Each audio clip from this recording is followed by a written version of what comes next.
Well, I know you probably, am I here? There we go. Hey, I know you probably had choices, and we're so happy that you chose us. I'm here to give you the greeting from Concerts at First. So on behalf of Concerts at First, thanks so much to coming out to quality music that is provided accessible to everyone who wants to come through those doors. If you choose to throw something into the donation plate, we split it with the group. And supports the concert series and the tech in the back there, and would really appreciate that. This is going to be a lovely concert, as it is every year, and there are new surprises. Olin's got cool plans that will make it a little bit of a different thing for you. The Handbells will do their annual holiday concert on what we call 12th night, but it's actually Sunday, January 4th. It's 10th night, close enough. And that will feature the handbell ensembles that play here and some soloists and the Blue Jean Brass Quintet. And then we have a special visiting guest choir that'll be here on January 10th. It's the Occidental Glee Club that has existed for 90 years from Occidental College in California. And it's the beginning of their winter tour. We're the first concert on their tour, and that will be a free event, but that's also out of our usual timing. It's a Saturday evening, and I think it's listed in your program, and also you can check the website if you want to know more than that. So you're not here to hear me talk, you're here to hear us play. So I'm gonna give Olin back the mic, and just, again, thank you from Concerts at First.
Hello, everybody, and welcome to probably my favorite show of the year. Very, very possibly. I love this kind of music. I love this time of year, and I love thinking that, man, the year is almost over.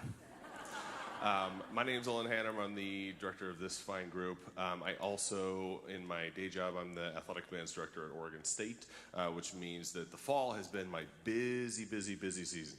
Not nearly as busy as my colleague Eric Wiltshire over at the University of Oregon, who had a game a couple days ago. And you better believe I did text him and make fun of him for still having to work. But this is our Christmas show. That first piece you heard is called Three Kings Swing. By William Himes. It's not actually the melody to We Three Kings. Oh, hey, here's my daughter. Hi. Hi. What's up? You just hanging out? Oh, okay.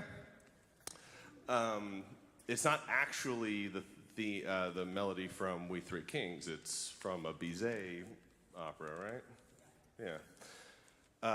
The next piece that we're playing is the ninth movement of Edward Elgar's Enigma Variations. Edward Elgar is probably the person who is responsible for creating what we would consider like the British sound in the early half of the 20th century. This piece is a variation on themes, and he wrote each one in commemoration of -- honor of -- a different friend of his. And this is the ninth movement. Also, the most famous movement.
right.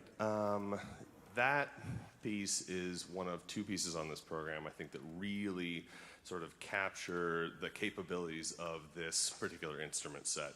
I'll talk a little bit more about the instrument set after the sort of midway sort of feature thing in this program. But up next we have another quintessentially British composer. We also played this piece on our show last month in November. This is Holst's first suite for military band in E flat, which many of you probably know if you are in and around this world. This was one of the first, sarcastic air quotes, serious pieces that was written for military bands. This was written in the early 1900s, pre like The Rite of Spring, for example. Like, this is an old piece of music, and it was one of the first pieces to actually take non-orchestral or ensembles without strings in them as their own serious artistic medium. Is that it? No, I have to talk about, I remembered. I have to talk about this upcoming spring, a very cool collaboration that we have going on. If you are a frequenter of the concerts at First, you will have gone to a show here a few weeks ago with Dr. Lindsay Rogers, who performed on organ here. She also, I think, she did a recital here recently, and she also performed on another show here, right? I think. Don't think, whatever. She's the organist at Central Lutheran, and she's also one of the on faculty at the University of Oregon, and we are doing a collaboration with her both in this building and also in a church up in Portland. We're doing a bunch of brass and organ pieces. We're doing the finale from Camille Saint-Saëns' Organ Symphony. We're doing this Sinfonietta by Austrian composer Thomas Trachel, and we're doing one of the not that many performances of Elfriede André's Symphony No. 2 for organ and 12 brass. And then she's doing a couple pieces on her own, we're doing a couple pieces on our own, but that is a sound that you do not want to miss in this building. That's in late May. I think the show here is on the 22nd, so mark that in your calendar. Up next is Gustav Holst's first suite in E flat.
Up next, we thought we might sort of showcase these instruments individually. After this whole thing, I'll sort of do a little quick instrument introduction, but until then, let's sort of hear them on their own.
Can we get a round of applause for each of our sections really quick? Each of our sections.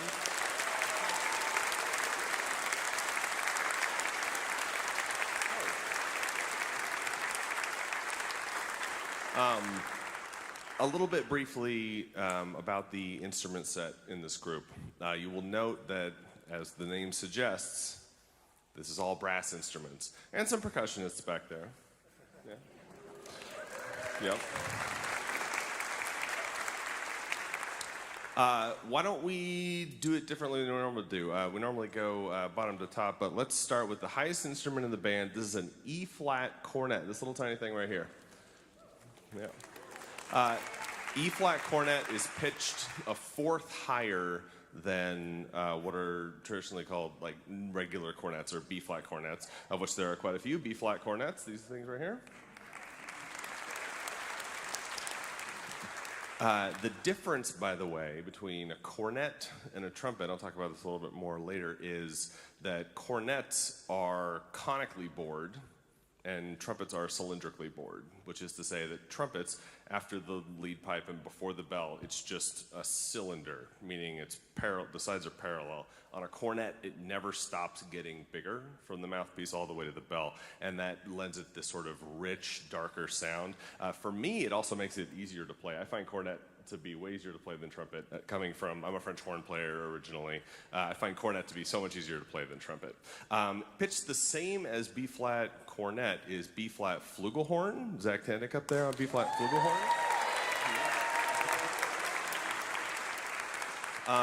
1/5 lower than that is E-flat, what are called tenor horns, but they play the alto voice. These are E-flat tenor horns. As you might have noticed, those instruments are traditionally played by players who come from French horn natively, as we sort of made them all play over there. Just below that we have B-flat euphoniums. B-flat euphoniums. We'll go all around, don't worry.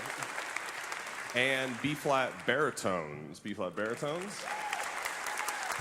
I'd actually love for Thomas and Kit, can you hold those up so that they can get a side-by-side of those two things?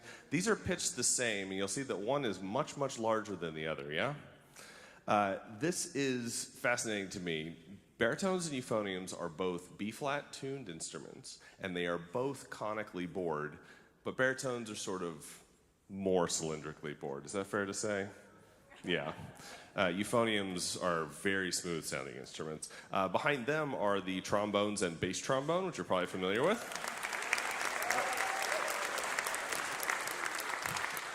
These are the only cylindrical instruments in the entire group. These are the only instruments that are not constantly expanding. Because if they were constantly expanding, their slides wouldn't really work, would they? Right? Behind the alto horn sitting next to Zach is our E-flat tuba player. E-flat tuba back there. And our B-flat tubas. B-flat tubas. Jesse, you didn't want to lift yours up? No, okay, that's fine. All these instruments having the same sort of sound quality but in different ranges allows this group to really sound all as one. There's this joke in composition circles that saxophone quartets always win all the National Chamber Music prizes. It's because saxophone quartets all sound the same. It's all the same instrument, but just pitched differently, and so it's very easy to blend, whereas a brass quintet with trumpets and horns and tubas, they're never going to win one of those things because it's very difficult to sound as one voice while playing all sorts of different types of instruments. But that's really true in this group, and it allows us to play and have this very unified round sound, and it works very, very well on pieces like this next piece that we're going to play. This is Morten Lauridson's setting of O Magnum Mysterium. O Magnum Mysterium is a piece of text that has been set by a ton of different composers. It's like saying, it is reference to the text, but it's like saying Sonata number 1. A lot of people have written sonatas, a lot of people have set O Magnum Mysterium to text, but this is probably currently the most famous one out there. It was written 90s, I want to say. 94, is that really right? By Morton Lauridsen, who's a composer. He's a composition professor down at USC. He actually sequestered himself from society on an island and sat there and contemplated and then wrote this piece. I hope you enjoy.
Well, this is the part of the program where we normally have announcements and thanks and things of that nature.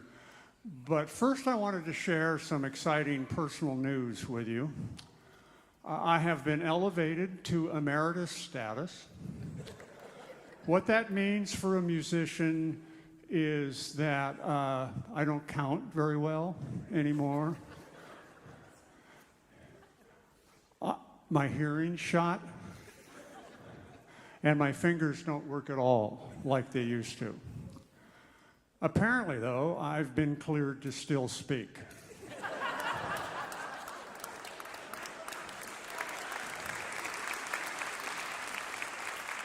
I can only say not unlike other professions.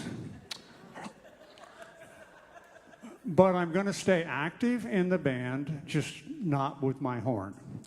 I'm going to remain as the treasurer for the near future, and that's really good news for you because that means you have several more years of listening to me run my mouth trying to get you to open up your wallet. While I'm on that, let's just go ahead and get that out of the way now. We have played OBS, Oregon Brass Society, and I think we're also now street musicians and kind of a dance troupe after we just went through. But we have been fortunate to play here at First United Methodist as part of the concerts at First for several years. I'm thinking maybe 12 times, maybe a little bit more. It is a magnificent place to play. It is a wonderful concert series, bringing in not only community musicians, but musical groups from outside. It is just truly a remarkable institution in and of itself. If by some chance you were able to evade the donation basket on the way in, I would ask that you stop by on the way out. And we would like to thank First United Methodist and the concerts at First.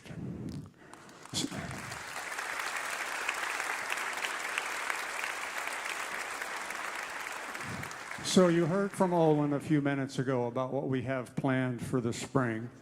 It's quite a joint effort for an organ and a brass band concert. As he mentioned, we're doing 2 performances.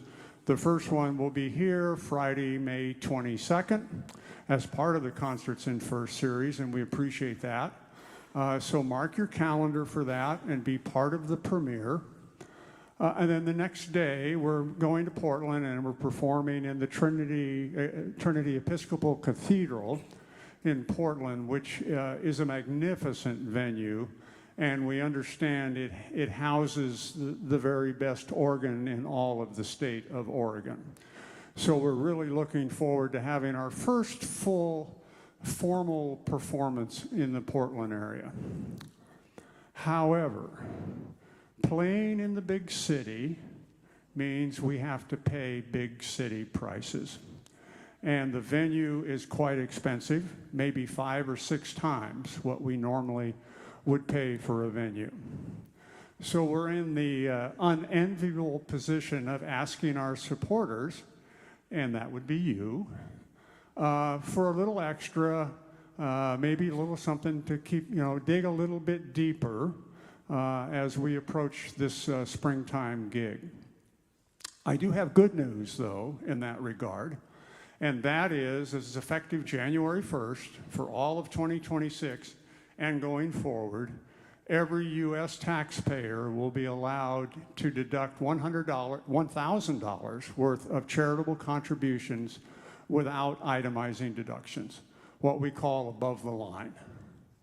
What does that mean? It means in your individual situation, you can make a healthy donation to OBS and write the whole thing off. Just don't do it before the 1st of January. But after that, look us up on the web. We'd certainly welcome your donations. And for the first time in my life, I'm not asking for your money now. Right? So I think it's very tricky the way I came back to money. It's kind of what I do as the treasurer. So I think I'll just end there. But we would really like to end again by saying thank you to the First United Methodist Church. We would like to say thank you to the Concerts at First. And most of all, we would like to thank all of you for attending. So with that, maestro, our last piece, please. No, I do not want to do that. Thank you.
We don't have any more. Thank you all.